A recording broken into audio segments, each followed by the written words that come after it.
Time for our speakers. Catherine, Woessner. Yeah, the O isn't pronounced. Just kindly come up here from San Diego. She was wondering why we live up here this time of year. If we could live in San Diego. And a topic that I think is really interesting, changing probably how we handle aspirin exacerbated respiratory disease. I've been wondering, is aspirin desensitization still relevant? And that's definitely a part of her presentation today. So thanks for coming. Thank you for the invite. All right. I'm more than happy to take, I know it's a little bit awkward with people offline, not in the room, but if you guys have questions as I'm going along, I'm fine with you asking them. This is my disclosures. With the exception of Takeda, those could potentially impact my discussion today because we will obviously be talking about biologics. Okay, so here's a question for you. You just met a new AERD patient in clinic. She's been on Dupixent or dupilumab for a year with excellent results, and she wants to know, can she take ibuprofen as she needs it for like aches and pains? And so I'll torment the people in the room. If you saw this patient, what would you tell her with regards to NSAIDs? No. Take other NSAIDs? Does she take it any on her own? No, so she has, I should have said she's challenge positive for aspirin sensitivity. And didn't want to do aspirin desensitization, so that's why she's on dupilumab. So hopefully by the end of this discussion, we can come to a more nuanced response to whether or not she could take ibuprofen without a concomitant desensitization.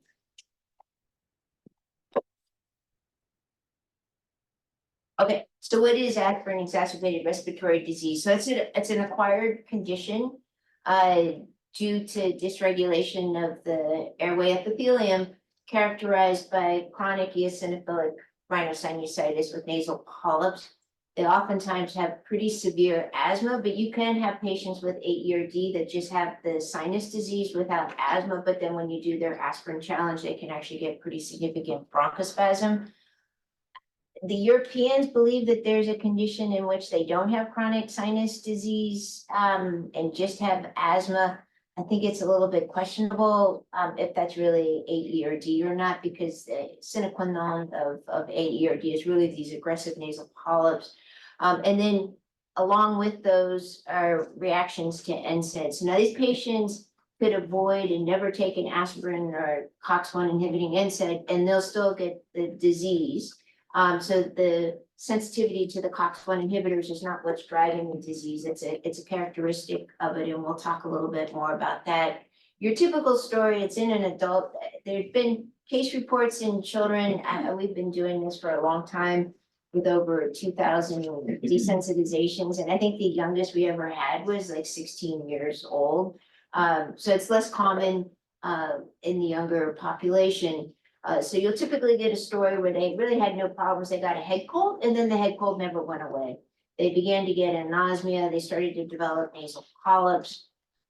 And on the right, you can see a typical nasal polyp. I had a patient in the other day who first got diagnosed because she sneezed out a polyp, and she would snuff it back up in her nose.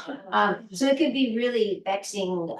And these patients often come to the allergy division, maybe not with their first round of nasal polyps, but they see ENT, they get sinus surgery, their polyps all get cleared out. And literally within weeks, their nasal polyps are growing back. So they tend to have a really aggressive form of polyposis.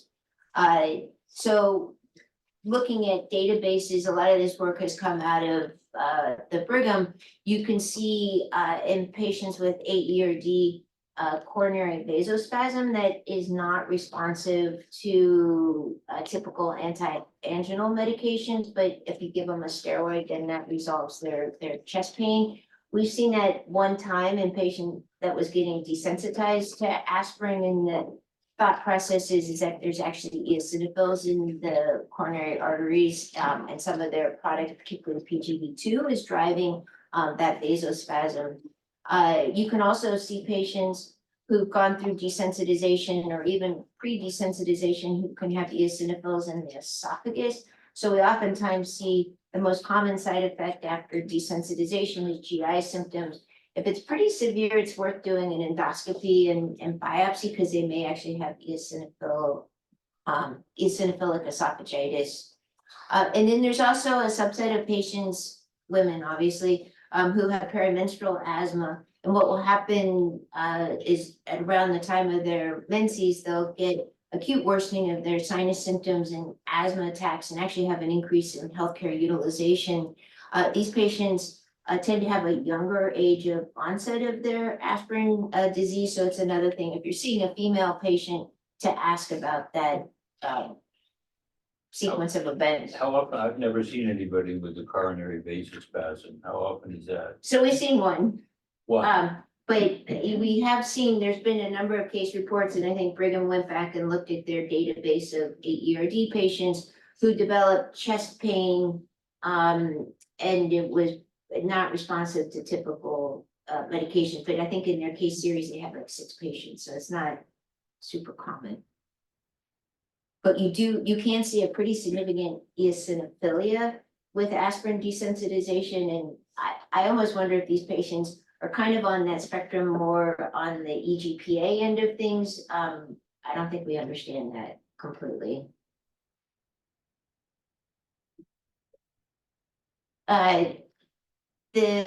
Let's see, we've already done that. Okay, so making the diagnosis, how do you make the diagnosis of AERD? If you rely upon the history, so if you're seeing a patient who's chronic sinusitis and nasal polyps and some asthma, you can have trouble. We looked at this at patients that were coming in for aspirin desensitization. If they've had a history of one reaction to an NSAID and then have avoided it ever since, they're about 80% will have will be diagnosed with AERD, whereas 20% won't.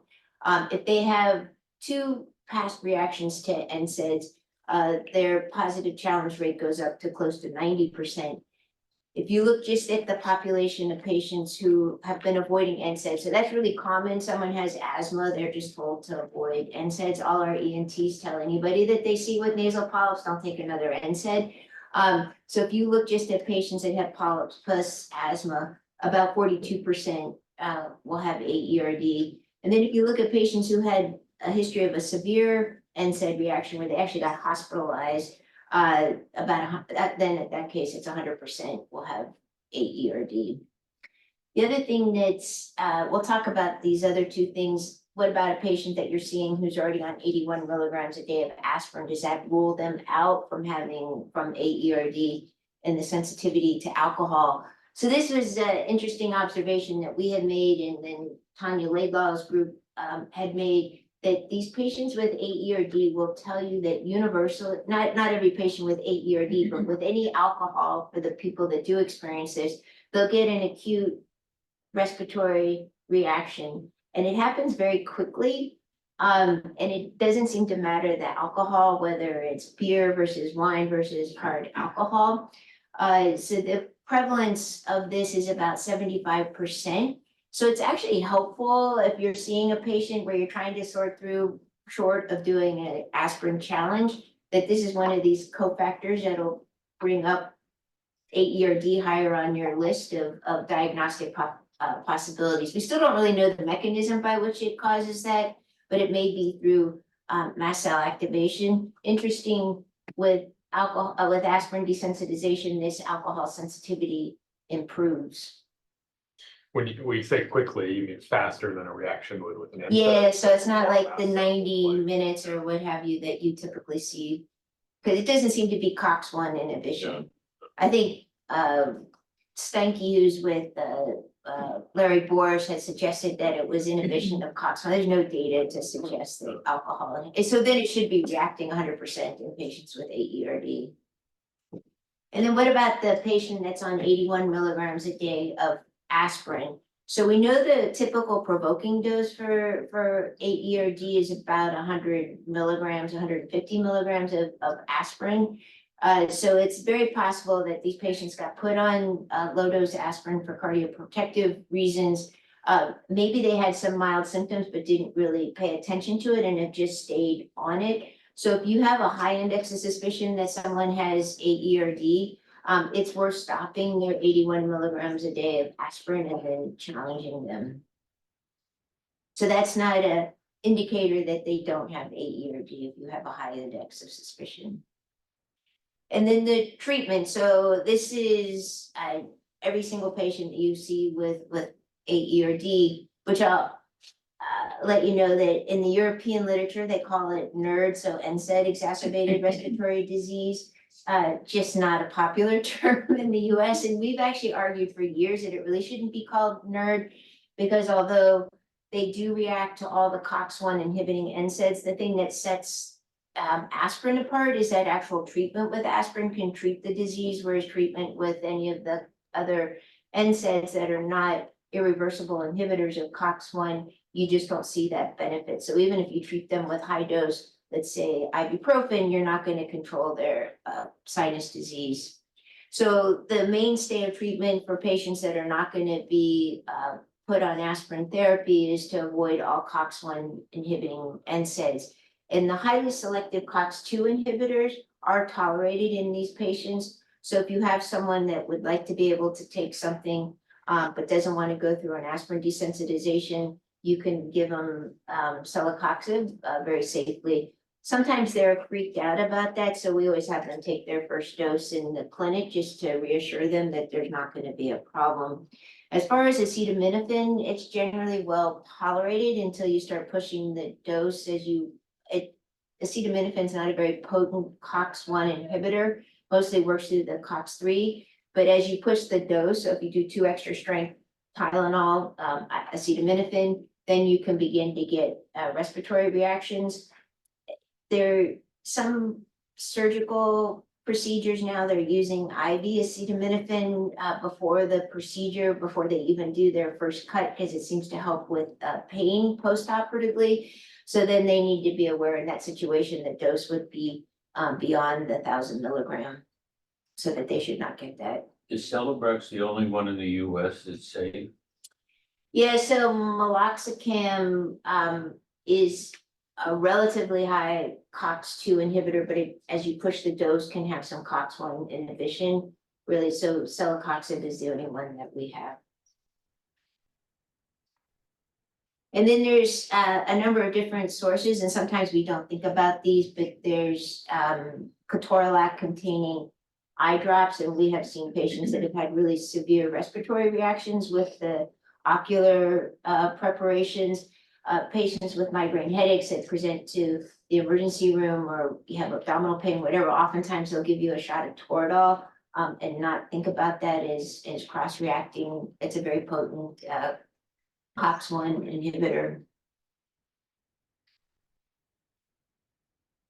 So what about desensitization? So I think aspirin was discovered like in 1897 by Felix Hoffman. The tale goes that he worked for Bayer and he was looking for a treatment for his father who had bad arthritis. But within a few years of aspirin being discovered and starting to be used, there were already case reports in the world's literature of reactions to aspirin, including anaphylaxis.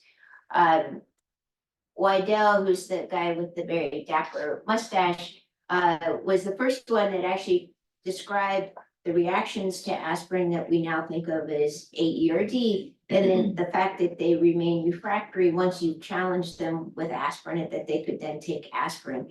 That was in the 1920s, and then that was promptly forgotten for a number of years. Then at the bottom is Samter, whose name is oftentimes associated with AERD, so-called Samter's triad. He did a lot of the work in kind of characterizing these patients.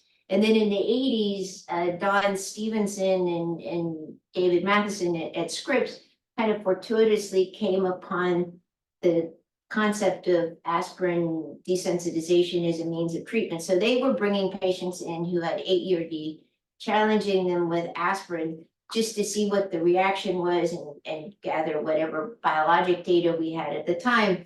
And what would happen is that these patients, there was 2 of them, they were in this study, they were supposed to just take a dose of aspirin, they had a dramatic improvement in their nasal symptoms and they refused to stop aspirin. So it was a big deal, right? Like they were violating their IRB protocol at the time, but they could get the drug over the counter. So they just refused to stop it. And that was really them listening to those two patients is what started this whole concept of aspirin desensitization. In the early days, it was a little bit hairy because we didn't have things like montelukast and long-acting beta agonists to make the respiratory reaction safer. They would drop 60–80% of their FEV1, so it could be pretty dramatic. They were all done in the hospital at the time. Now there's a number of protocols. I won't go through these. There's 2-day protocols, there's 1-day protocols that you can do. The key thing is to the timing for aspirin desensitization should be after debulking surgery for nasal polyps. So aspirin therapy is very effective at preventing the regrowth of the nasal polyps, but will not melt away the polyps that are currently present. So we typically try to time this after a debulking sinus surgery, and then we'll pre-treat them. There's plenty of published protocols, but we'll pre-treat them with montelukast. So having a cystine receptor antagonist shifts the reaction from the lower airways more to the upper airways. And we'll also have them on a long-acting beta agonist, even if they don't have much in the way of asthma, just to protect them from bronchospasm. So the term now is aspirin therapy after desensitization. So ATAD will be the abbreviation that you'll see when we talk about comparison with biologics. So you do the challenge to confirm the diagnosis, and then you complete the desensitization so that then they can tolerate aspirin. We mostly use nasal ketorolac, so we'll do the initial challenges actually intranasally. Again, trying to keep everything to the upper airways. So what happens at the time of acute desensitization? So obviously patients feel a lot better. That's how we got down this path in the first place. So you can literally see like their inferior turbinates kind of move over towards the side of their nose when they have their acute desensitization. This what makes it so challenging to do a blinded placebo-controlled trial. So there's always this talk about, well, we put them on a placebo, but they know immediately because within a couple of days of coming off the aspirin, you start to get your congestion back again. So it's almost impossible to truly blind whether or not you're on actual aspirin therapy or not. So their nasal congestion improves. They still have irritable airways, so they still have their asthmatic potential. So if you did a methylcholine challenge, it's still going to be positive. They are cross-desensitized to all COX-1 inhibiting NSAIDs, so this is helpful if you have someone who also has, aches and pains. If they want to be able to take something, they can now take any of the other COX-1 inhibiting NSAIDs. And there's this refractory period anywhere from like 2 to 5 days. So if you see someone shortly after they've been to the emergency room for a severe aspirin reaction, they're within 24–48 hours, you can actually just start them on aspirin at that point. You don't need to do a desensitization. That also gives you some wiggle room if they forget to take their aspirin for them restarting it. And then this is older data, but I think we're up to like 2,000 patients now. We've never had someone that we couldn't desensitize, which we can talk a little bit about. There are some patients that are super challenging to desensitize, and I'll identify that phenotype within the patients with AERD. So the difference is pretty striking between the US and Europe with regards to ATAD. So in Europe, they don't do a whole lot of aspirin desensitization, although that is changing somewhat. There's been a number of studies, both retrospective as well as double-blind placebo-controlled studies that have supported the use of aspirin therapy. Our data is that about 87% will experience a significant improvement, with about 13% being non-responders. So they have a true aspirin reaction. It doesn't make any difference in their airway complaints. And you can see this as early as 4 weeks. So if someone's kind of on the fence, you can say, we'll do it for a few months and see how you do. Data from John Basso, who's at the University of Pennsylvania, that they looked at their cohort of patients with AERD who had sinus surgery and then aspirin desensitization. And they didn't have a requirement for revision sinus surgery, which is really common, like I said, in these patients with AERD. If you look at the data of why people stop, about a quarter will stop in their first year, with GI intolerance being high amongst the list, although GI bleeding is very rare in patients treated with high dose aspirin. And we're talking 1,300 milligrams a day of aspirin initially, so it's not an inconsequential amount of aspirin. And then about 10% will stop unrelated to side effects, things like a woman who wants to get pregnant or someone who has a major surgery, although there are protocols that you can get them through their surgery without having to get redesensitized. So this was a case series, a meta-analysis of the data in terms of looking at the outcomes of aspirin therapy, effectiveness, in looking at things such as quality of life, symptoms, smell, use of oral steroids, polyp surgery, adverse events, etc. And you can see that there was a benefit for aspirin therapy, but a higher incidence of adverse events compared to some other therapies. And most of those, again, are the GI events. So if we talk about dosing, 81 milligrams a day allows you to be desensitized to aspirin, so you can stay on that dose, but it doesn't necessarily, unless you went all the way up to the 325 dose, if you keep them just on 81 milligrams, they're not necessarily cross desensitized to the other NSAIDs. So you would need to let them know that they can't just inadvertently take a full dose aspirin. If you're 325 daily, then you're cross desensitized. Our typical starting dose is 650 twice a day. We've learned that about half the patients can get away with a lower dose, and we haven't been able to predict what the characteristic is that defines the patients that can get away with 325. So we typically do 5 to 6 months on the high dose and then drop the dose. They'll know pretty quickly once you drop the dose that they're starting to get more congestion, and then they'll want to go right back up. And then if you keep patients on NSAID, so let's say the whole reason you did it in the first place is someone had a rheumatoid condition that they wanted to take NSAIDs. If they're just taking the NSAIDs, it won't treat the disease, but they will still be desensitized to the COX-1 inhibitors. So this is a busy slide looking at some of the impacts of what we think is going on in AERD. So it starts at the airway epithelium. And so now when we start talking to our colleagues that are doing a lot of research in EOE, it seems to be the same thing where there's some dysregulation of the airway epithelium from continued environmental insults. We used to think it was just viruses, but it's probably other things as well, including pollutants. And somehow the program gets started of a chronic inflammatory state that in part is driven by dysbiosis, right? So the microbiome changes in these patients. You tend to start seeing a lot more Staph aureus, which can be a factor in terms of developing IgE antibodies against staph that's found in the nasal polyps.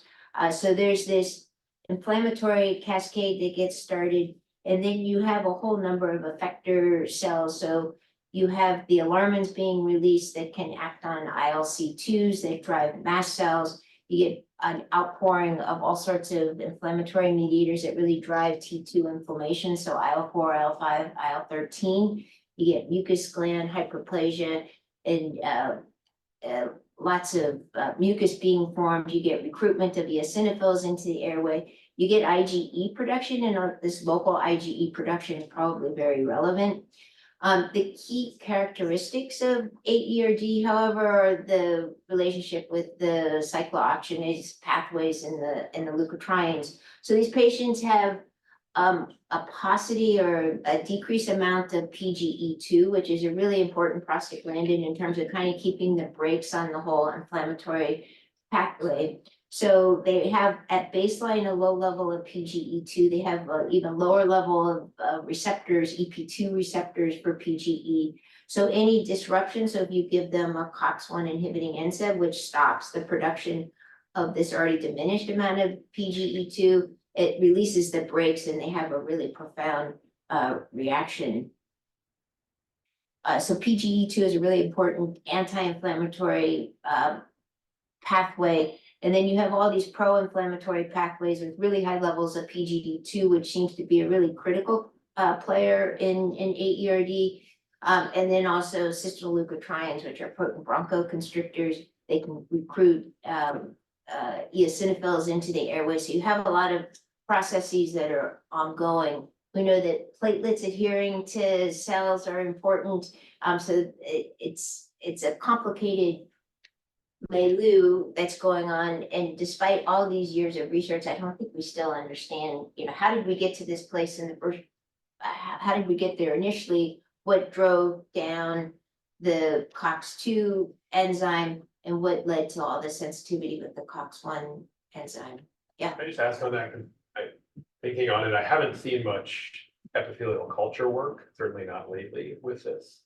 To this idea of whether it's, an exogenous Right. environment or epigenetically reprogrammed, have people looked in ALI cultures to say, is this a persistent molecular phenotype if you culture it out for? Yeah, so there was a group that was doing a lot of work with the epigenetics and suggested that environmental tobacco smoke exposure was a key factor in that. We had started to look at the microbiome. It's just challenging, like if you're going to get polyp tissue, it's helpful, but if you're just seeing the patient in the clinic to get, useful culture work has really been challenging. So in that complex pathway, where do you think the desensitization, what is the desensitization changing? Okay, well, we'll talk about that in just a minute, because that's what's really interesting, because our actual aspirin desensitization actually raises some of the markers of T2 inflammation. So you'll see an elevated eosinophil count. You'll see activation of mast cells, so they'll have an elevated serum tryptase level that's persistent even with the desensitization. So it's still unclear. There's some thoughts, early work from Larry Borsch's lab showed that there's some inhibition of STAT6 with the higher dose, because again, you can't get away with low dose aspirin, right? It has to be this high dose aspirin. So the impact of the aspirin is beyond just inhibition of the COX enzyme. So there's spots that it's affecting gene transcription.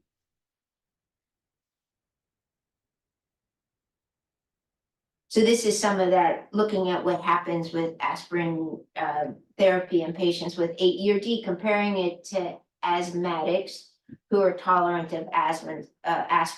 So both the patients with AERD and the patients with aspirin tolerant asthma were treated with high dose aspirin, and then the group out of Brigham with Cahill actually looked at different cell types and then metabolites of prostaglandin and stuff with the mast cells. So mast cells are a big player in this. But the first thing that you can see, so AERD is the crosshatched arrow.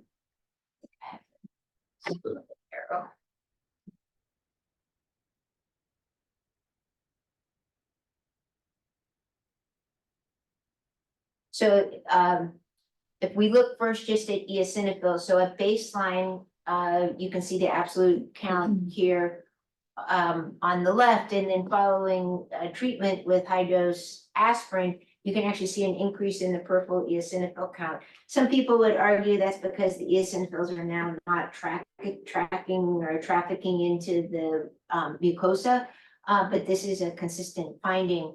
And then for the patients who have aspirin tolerant asthma, as we've seen again and again, it doesn't impact their asthma.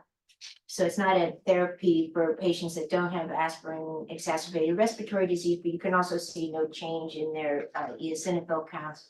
And then you can also see a bump in basophils in patients that are gone through aspirin desensitization, which may be relevant in terms of some of the patients that have trouble following desensitization. And then there's not really a change in neutrophils in either of the groups. And then you can see a decrease following aspirin desensitization in terms of platelet numbers. This study was sort of at any point on aspirin, not right after descents? It was not right after, it was after treatment for, I forget how long, 6 or 8 weeks, yeah. And then they also looked at metabolite the prostaglandins following high dose aspirin therapy, and PGE2 metabolites actually went down, which again seems counterintuitive because your PGE2 was what led to their severe respiratory reactions in the first place. Whereas you don't see a difference in the patients who have aspirin tolerant asthma.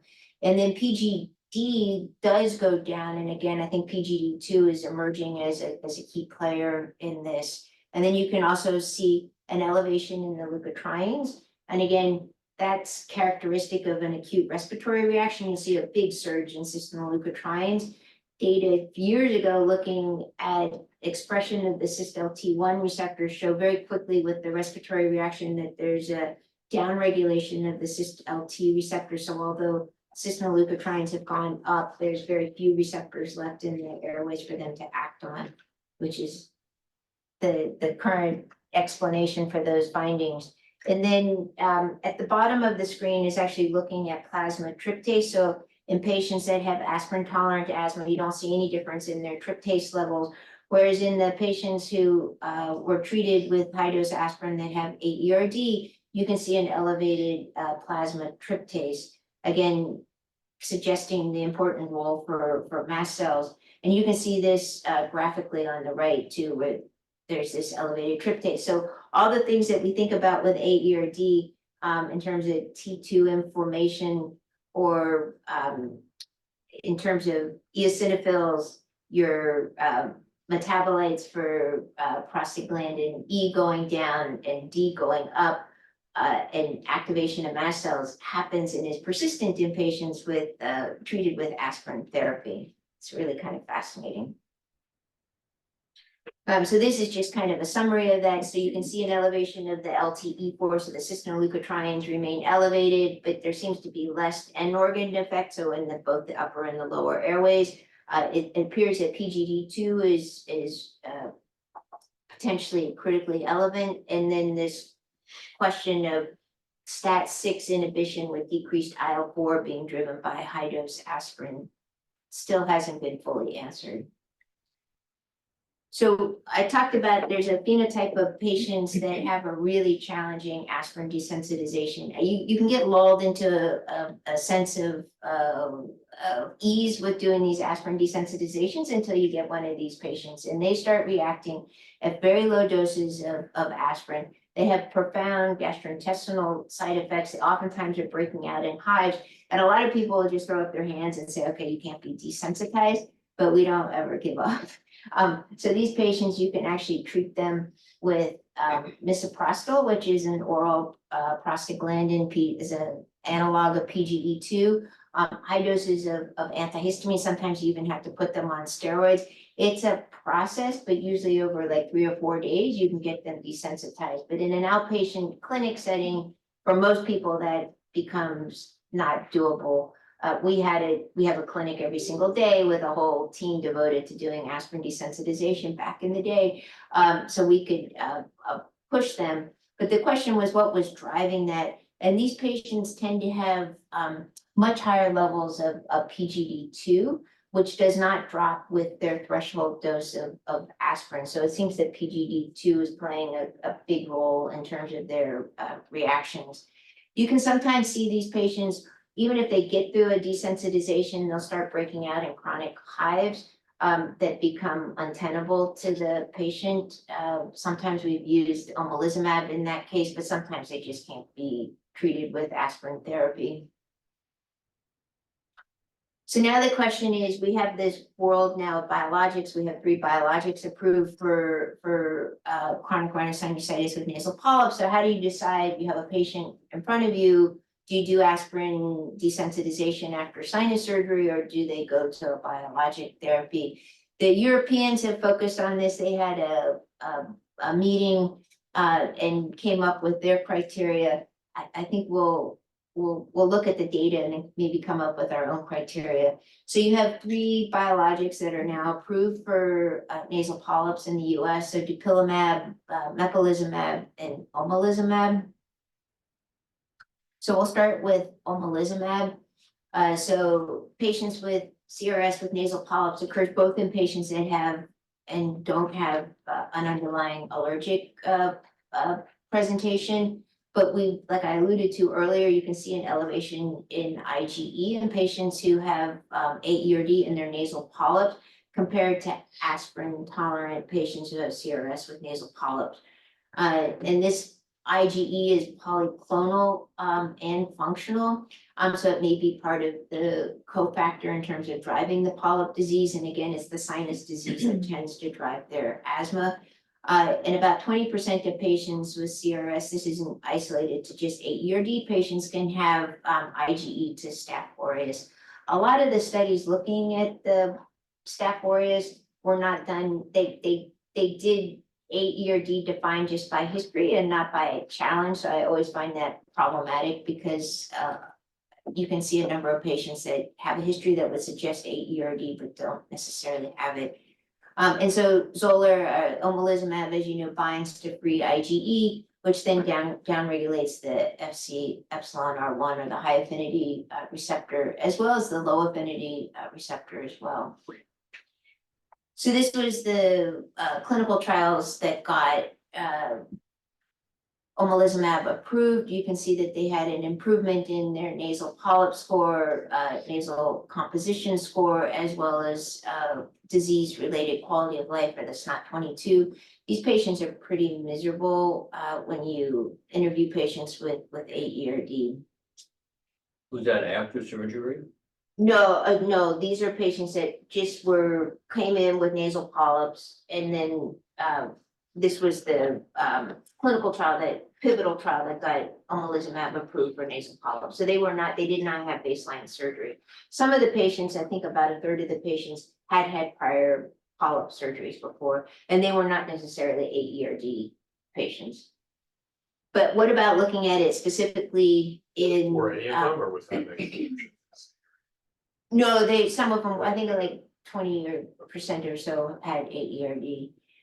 So this was David Lang at the Cleveland Clinic had done a preliminary trial in which they looked at patients with AERD, did a baseline aspirin challenge to know what their provoking dose was, treated them with omalizumab, and then repeated their aspirin challenge after 16 weeks on omalizumab, and showed that a good percentage of them were no longer reacting to aspirin.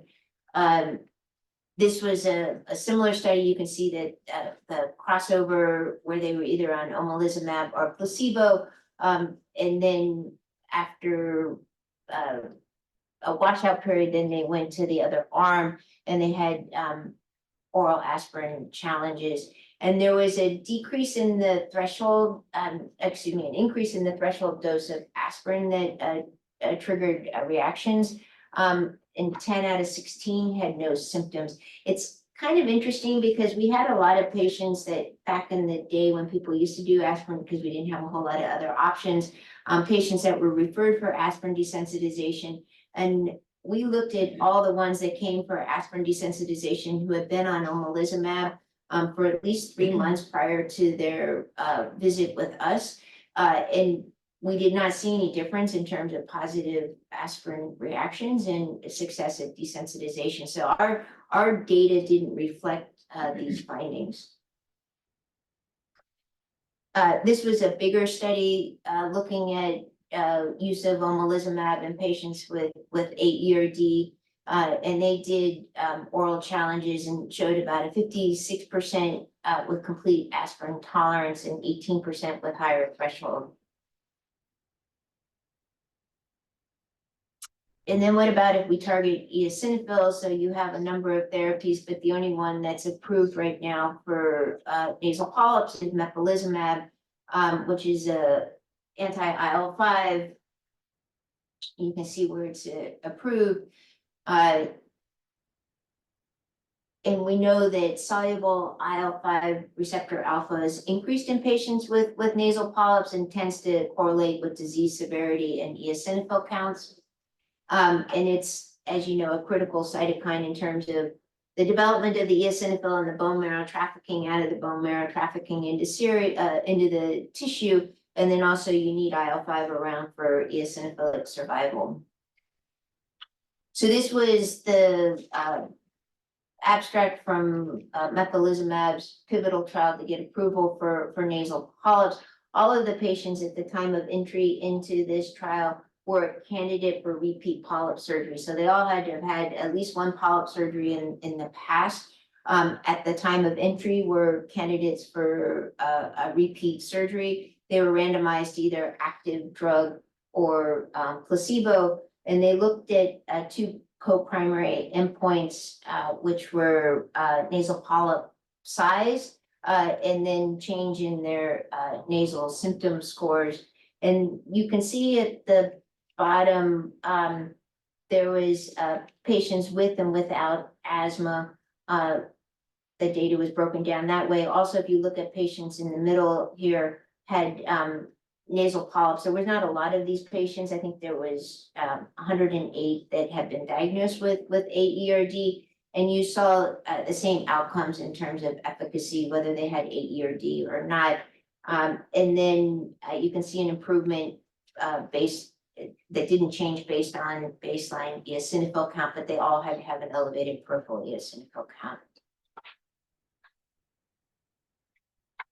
So there was one study looking at mepolizumab in patients. This was one of the initial trials for patients with AERD. There's just not a lot of big studies that have been done specifically just for patients with AERD who had received 3 or more doses of mepolizumab for every 4 weeks for severe asthma, who also had confirmed AERD and looked at and saw improved congestion and asthma control with an improvement of their SNOT-20 score of 17 points, which is really clinically relevant. But there's not data to suggest that if you do mepolizumab that they'd be tolerant of aspirin. And then lastly, the last drug approved for nasal polyps is dupilumab, which is targeting the IL-4 receptor. So you a shared component of the IL-4, IL-13. So you impact both IL-4 and IL-13. It's approved for nasal polyps in the US. I think it's just gotten its European approval. And as you know, this is a key factor in driving T2 inflammation. So dupilumab, there was 2 clinical trials that were done looking at use of dupilumab in uncontrolled nasal polyposis. And as with the mepolizumab study and the omalizumab study, you can see an improvement in their nasal polyp score and nasal congestion. Unlike those other studies, they also did CT scan imaging, and you could see an improvement in their CT scan scores as well as their SNOT-22 scores. And then Tanya Laidlaw, they looked at a subset of patients in these 2 trials that had self-reported AERD. So it was about 20 out of the 60 patients. So there was 8 that had received dupilumab, 11 in the placebo. These patients at baseline tended to have worse sinus opacification and worse sense of smell compared to the aspirin tolerant patients, not surprisingly. And they had poor lung function, and they had a significant improvement in their nasal polyp outcomes as well as asthma control in these patients that had AERD. And then this was a study out of Europe in which they took patients that had been treated with dupilumab that had a baseline aspirin challenge and then looked at their aspirin reactions pre and post treatment with dupilumab. So with an aspirin reaction, sometimes they can just have an upper airways reaction. Some patients have both an upper and a lower airway. So they had those broken out. So at baseline, you can see that 10 had an upper airway reaction, 2 had just solely a lower airways reaction, which is pretty uncommon. And then about 19 had both an upper and a lower airway reaction with challenge with aspirin. They were then treated with dupilumab bi-weekly, and then at week 24, they went through the aspirin challenge again. And you can see that more of the patients had shifted to an upper airways reaction to the aspirin. And then 7 out of the 31 patients, well, actually it was 30 at this point, had no reaction whatsoever. Of the people who still had the reaction, did the dose provocation change? Yes, they had tolerance of higher doses of aspirin. And then the question that hasn't been answered is what happens if you continue treatment longer? Could you have more tolerance? And that does seem to be the case, but I think we're looking at that now. Specifically, looking at patients after a year or 2 years. The hard part is getting people to come in and do an aspirin challenge because they feel so great, they don't really want to see you. You mean, could they do better if they're on both dupilumab and aspirin than if they're on just Yes. one or the other? Yeah. Right. But who's gonna pay for that? So here's the meta-analysis that came out in 2022 in terms of looking at therapies, and you always have to take these with a proverbial grain of salt, right? Because it's the data in versus the data out. But you can see with regards to aspirin therapy, which is always kind of to the right in all of these, that dupilumab kind of wins out in terms of current therapies for patients with CRS with nasal polyps. I think it'd be stupid, So- but I don't know how to read that. I'm curious this study too, because I think this, at least for me, this is a figure that sort of changed clinical practice, Yeah, which may not be a good thing, and maybe we'll talk about that in a minute. But for one, it is hard to read, and I mean, I remember scanning this paper. Was this a good meta-analysis or was it not? I mean, is this a fair comparison? I do think it's a fair comparison, but I think the challenge is the aspirin therapy. Sometimes not everybody looked at the same thing in terms of aspirin, and some of the patients were on relative, like Europeans use 300 milligrams a day of aspirin, and we've never shown that to be effective. So I think that that makes it challenging. Yeah. I mean, I don't want to interrupt you, maybe No, I'll you're save good. it for the end, but like, because clinical practice has changed dramatically and it is changing actively. I mean, on the one hand, you could argue it's good, dupilumab's easy, more people can get it. But, you know, aspirin has been curative for so many people. Is it really good that we're shifting away from that? Yeah, we'll have that, that's a great setup for our next discussion. So if you look at this comparing all the biologics in terms of aspirin reactivity, benralizumab had 2 out of 9 that got tolerant, even though it's not indicated for nasal polyps.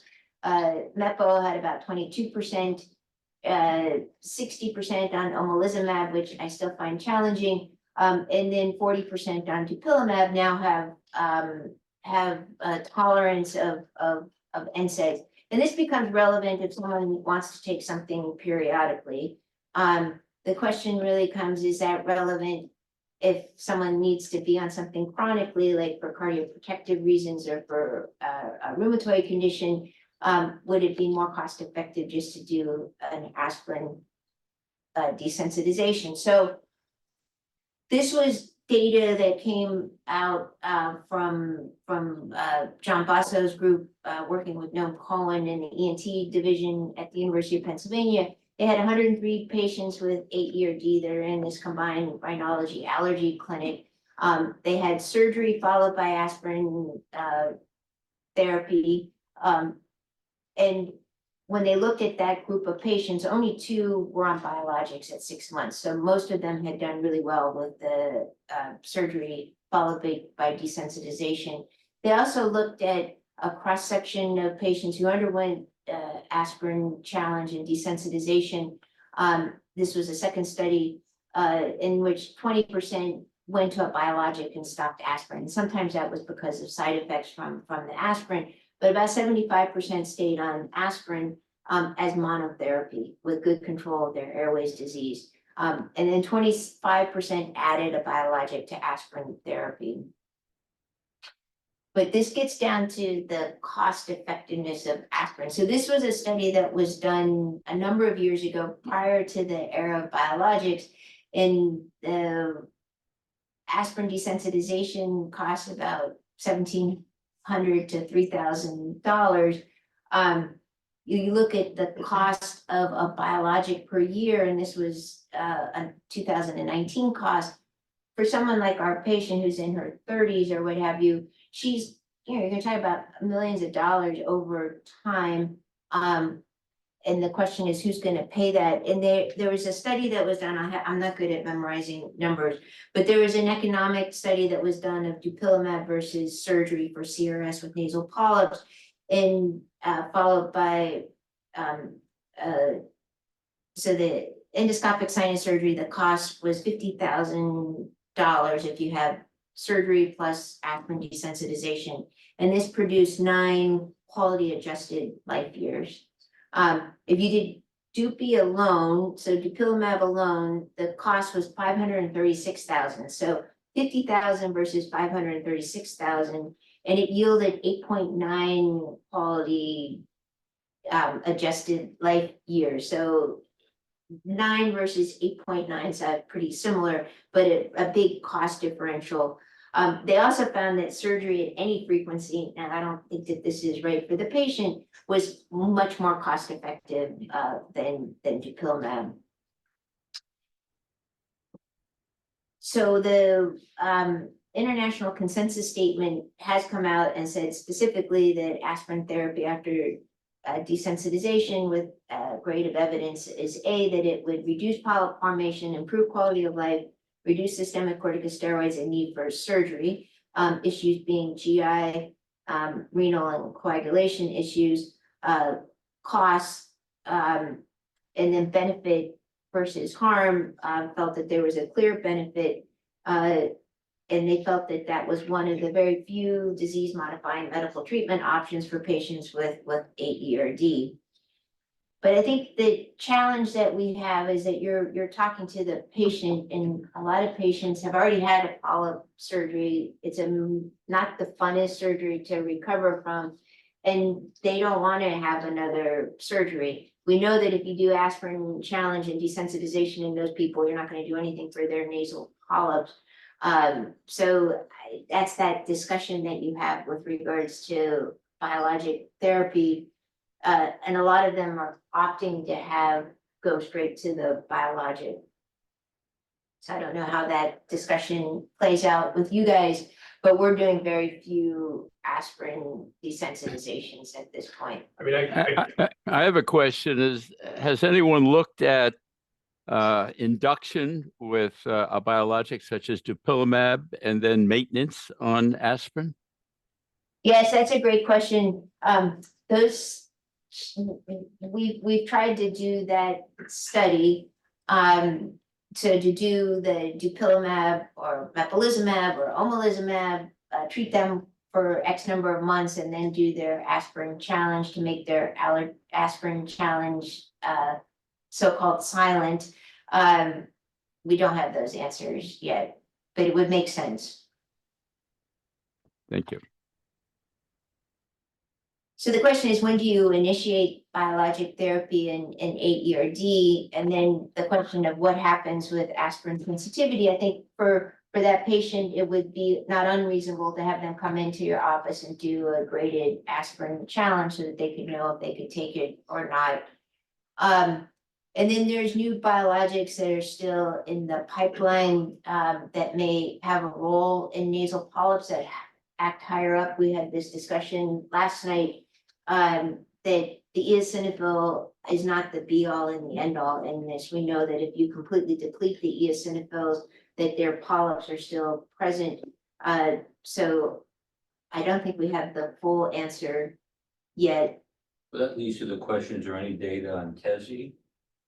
So those studies are ongoing, yeah. and this was that study that I talked about last night, in which there's a drug, drexapamexole, that selectively reduces eosinophils. I think there was a clinical trial going on in asthma. It was a 6-month open label trial. It dropped their serum eosinophils by 94%. 12 of the 13 subjects had a nasal biopsy before and after 6 months of treatment. They had a 97% reduction in tissue eosinophils, but they still had their exact same site polyp and symptom scores. So again, I think that that speaks to the complexity of this inflammatory state, that we can't narrow down to just one cell type, which I don't think we'll ever do that with any disease for the most part. So I think the things that bother the patients the most in this disease is their sinonasal symptoms. They're really quite miserable. Their anosmia is problematic. So I think we have both biologic as well as aspirin therapy. But if you do biologics, you're not necessarily going to be able to impact their aspirin and NSAID reactions. And then you have all these discussions in terms of cost. I think that's a discussion that we need to have. There's a lot of biologics for a lot of different disease states. I don't know, at the end of the day, how you decide who gets to have, 3 biologics on board for 3 different diseases, but that's for people that make policy. But I think we don't need to completely neglect aspirin desensitization. I saw a patient the other day who's been on aspirin therapy now since the early 90s and would not stop it. She's an avid tennis player. She hasn't had any issues with bleeding. So there are definitely patients that are super responders to aspirin therapy, just like they're super responders to each of the biologics. So I'll stop there. I think we have as many questions still in terms of what's going on with AERD. So there's a lot of data that still needs to be discovered in terms of how we, what the pathophysiology is. And I think as we get new biologics on board, that also helps us tease out some of the pathways that are involved. But hopefully made an argument that aspirin therapy is not to be thrown in the waste heap. Well, what's the answer to your patient in the first slide? Yeah, so the answer would be the question is someone who's been on one of these biologics, can she take the NSAID? I would bring her in and do a challenge and answer that question. So the answer is you can't live, just tell her. It's No, you okay. can't just tell her, you'd have to do a challenge, yeah. Yeah. What's been your experience with tapering biologics in these patients? I think there's a study out of the Netherlands showing their nasal polyp patients, you could space out the dupilumab over time, and some of them still had symptomatic control of their disease. When thinking about the cost discussion here, I think tapering biologics after 6 months or a year of therapy, I was just wondering if you've attempted that in any of your patients, what your experience has been. Yeah, so I think that, that's the beauty of self-administered medication. Patients oftentimes do that on their own. We have a big patient pool from Qualcomm, so I have these engineers that come in with their spreadsheets and where they've spread out the dose. Usually after 6 months to a year, they'll start playing around with that. And some patients can go every 4 weeks, obviously off-label.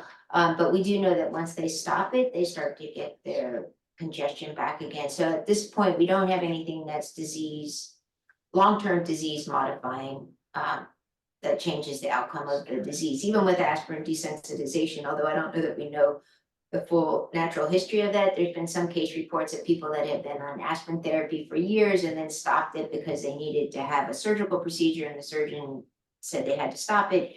And then they never started again and they were still tolerant of aspirin, and they had been on aspirin therapy, I think, for 10, 15 years. So I don't know that we know the full answer to that, and we definitely don't know that for the biologics. And in those cases, similarly, their polyps remain in remission. Correct. Was it for any patients with nasal polyps? Yeah, but that was the Netherlands study, was any Yeah. patient nasal polyps. They didn't look at AERD specifically. I guess the other question I have is, I've had one patient that decided to do aspirin desensitization after dupilumab, And at least his anecdotal experience was that the addition of aspirin was helpful. He had further symptom Yeah. relief. He did react, so I'm glad I did it in the office, but it was a higher dose than I expected. 162, I think, is where he reacted. And I think that we are thinking this as one versus the other, but there's probably patients out there that can benefit from combination therapy. I would agree on that. It's just harder to kind of tease that out, but I would agree. And then I guess the last question I wanted to ask you for surgery.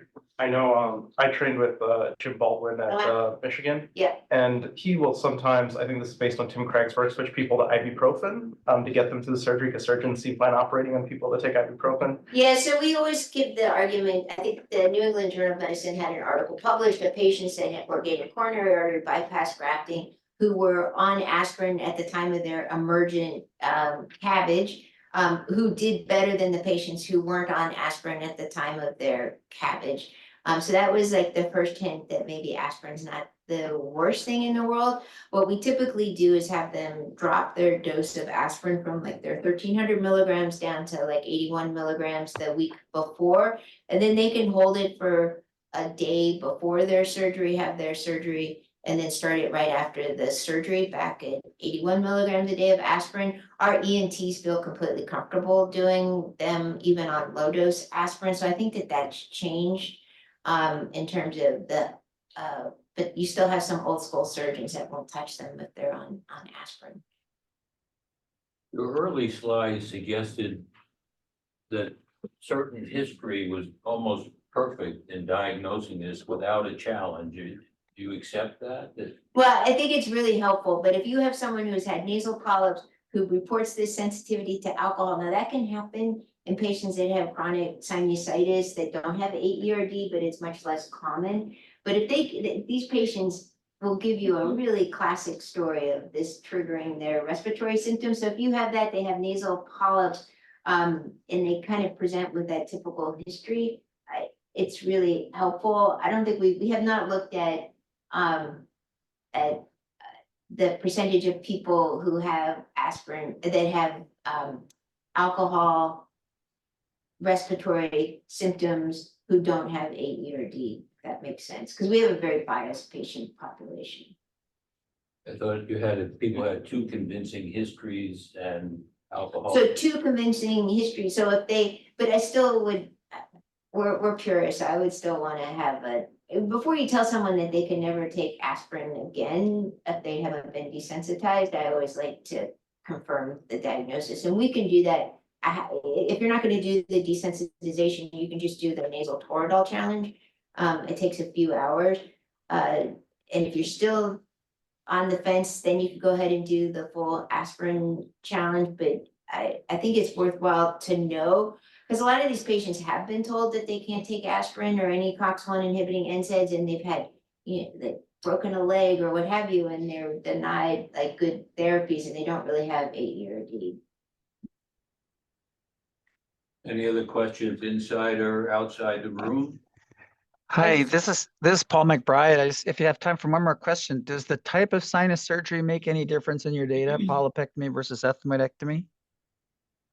Yeah, so the Europeans would argue that you have to do almost like a reset. The US approach I don't think is quite as aggressive, but the FES, so the fiber optic endoscopic sinus surgery, where they do a pretty good cleaning out, is important. I think it's really just the burden of inflammatory tissue in there that really drives the respiratory reaction. So if you get rid of all the polyps or most of the polyps at baseline, your aspirin therapy will be successful. Thank you.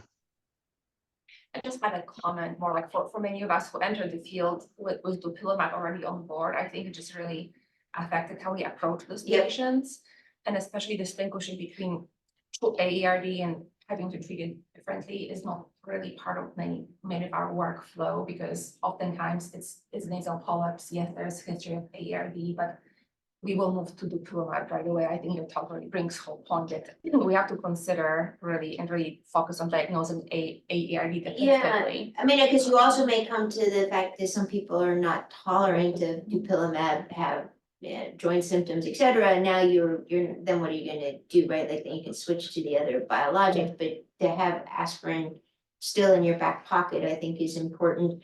And I also think it's a burden for the patients to avoid something if they don't really have it. I think the expense is not something to ignore. These drugs are very expensive. Aspirin, they're cheap. I think Anya's point is really good. I'm a big proponent of biologics. I actually think this trend is really disturbing, right? Because from my read of what you're saying, if you did a polypectomy followed by aspirin descents, that's probably superior in many cases. Yeah. Dupilumab, and certainly better long-term for many reasons. And that's not happening anymore, right? I mean, you guys used to do this every day, and now Yeah. how many descents do you do in a Yeah, a month? couple, I mean, a yeah. couple. And you and Brigham were the places doing this, Yeah. and you're both stopped. So how are we gonna reverse the trend? Yeah. Right? I mean, Yeah, we were just finally making headway and getting people comfortable doing aspirin. it's probably a Yeah. combination of the timing of when that meta-analysis came out, Yeah. plus the pandemic, and it's like aspirin descents has disappeared. Yeah, and I In think a for sense. patients too, this concept of having to take aspirin every day, and there's always all this stuff floating out there about NSAIDs and side effects and so forth, so it's a hard sell for some patients. But I have all these patients like you who say, we did desensed them back before dupilumab and whatever, and they're cured. Yeah. They come back to me every year just to tell me how great their golf game is and this sort of thing. I've offered them biologics and they absolutely refuse them. And we're not gonna have those patients Yeah. anymore. Well, the next generation, So they need to think about it, Yeah, yeah. Well, thank you for an excellent presentation. Thank you for having making me. the trip up here and good to see you in person. Yes. I